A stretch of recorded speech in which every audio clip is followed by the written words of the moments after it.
Eldiven seviyorum. Evet, eldiven seviyorum aslında.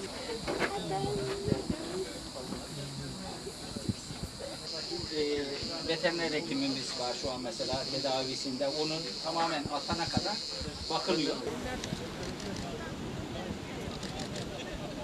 Bunların yaşaması, bunların korunması denizlerimizin sağlığı açısından da çok önemli. Rica edeceğim ön tarafını kapatmayalım yani o açık.